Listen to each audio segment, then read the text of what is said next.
What if the next small DJI drone does not just follow you, but captures your entire world in one shot? Imagine launching a tiny drone from your palm, letting it track you automatically, and later choosing any angle you want from a full 360 degrees view. No second camera, no complicated setup. Just press record and live your moment. That is the big question today. After the DJI Avata 360 came right after the Avata 2 to compete with the anti-gravity A1, it makes you think, why would DJI not launch a DJI Neo 360 after the Neo 2? It feels very possible. In fact, many creators already pair the DJI Neo 2 with a separate 360 action camera. They let the Neo 2 follow them while the 360 camera captures every angle at once. If people are already doing this, why would DJI not combine everything into one simple, affordable drone? An easy-to-use DJI Neo 360 could change the game for beginners and creators on a budget. Let's dive into what we know so far about the rumored DJI Neo 3 and the possible Neo 360,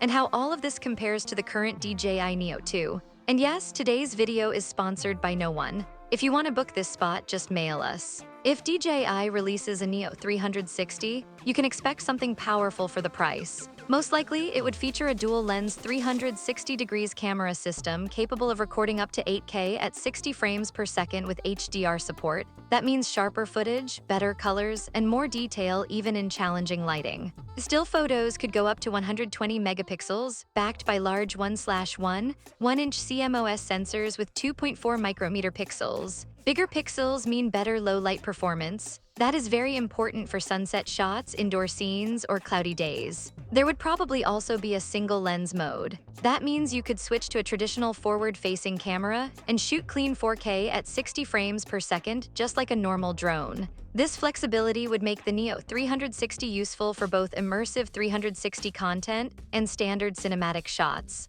If DJI adds D-Log-M color support and a maximum bitrate of around 180 megabits per second, creators would get more control in editing. For a drone in this price range, that would be a very capable imaging package. On the flight side, we could see O4 Plus transmission with up to 20 kilometers of range. Of course, real-world range is always less, but strong signal stability is what really matters. Add omnidirectional obstacle sensing and around 23 minutes of flight time, and you suddenly have a very complete beginner drone. Integrated propeller guards would make it safer, especially for indoor use or tight spaces. Simple N&S flight modes would keep it friendly for new pilots. If DJI truly pulls this off, the Neo 360 could become the most accessible 360 degrees drone on the market. But before we get too far into speculation, we need to understand how capable the Neo 2 already is. Because honestly, for its price, it is a very strong drone. It weighs just 151 grams, that makes it light, portable, and easy to carry anywhere. You can launch it from your palm, you can put it in a small bag or even a large pocket. For travel creators, this is a big advantage.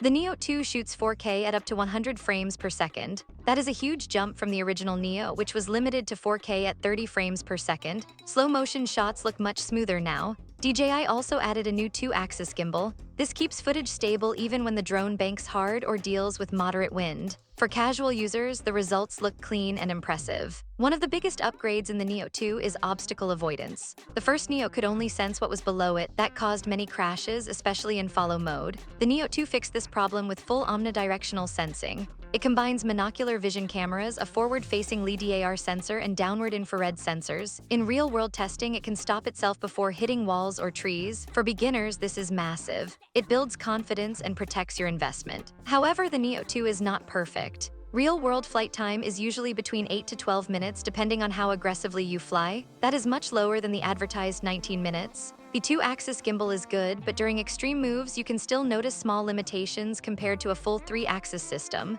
There is no 10-bit log video, which makes advanced color grading harder. The 1/2-inch sensor performs well in daylight, but in low light, it clearly has limits. And this is exactly where the Neo 3 is expected to improve. In April 2026, a prototype was spotted during field testing by trusted DJI leaker Igor Bogdanov. The drone showed a compact body with enclosed propeller guards similar to the Neo 2, but there were noticeable changes. A redesigned symmetrical grille system appeared to improve airflow and propulsion efficiency. The frame looks slightly lighter, suggesting DJI is working on weight reduction without losing strength. Even the palm launch mechanism seemed more refined and closer to the body for smoother operation. The most exciting rumor is a bigger camera sensor. The Neo 2 kept using the same 1/2-inch sensor across generations. Many reviewers criticized this. The Neo 3 is expected to move up to either a 1/13-inch or even a 1-inch sensor. That would be a huge upgrade. A larger sensor captures more light, it reduces noise, it improves dynamic range.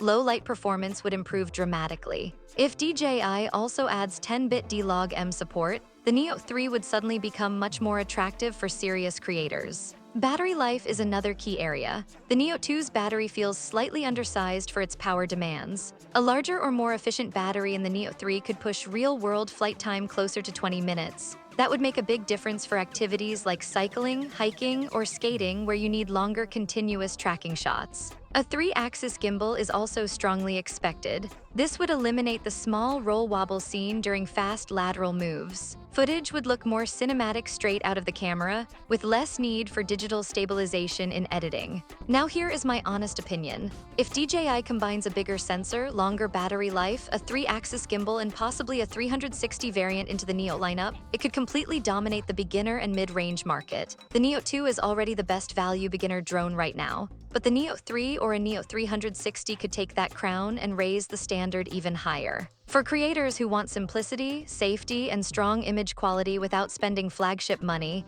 this could be the perfect balance. If you like the video, subscribe, share the video, and hit the bell icon like that.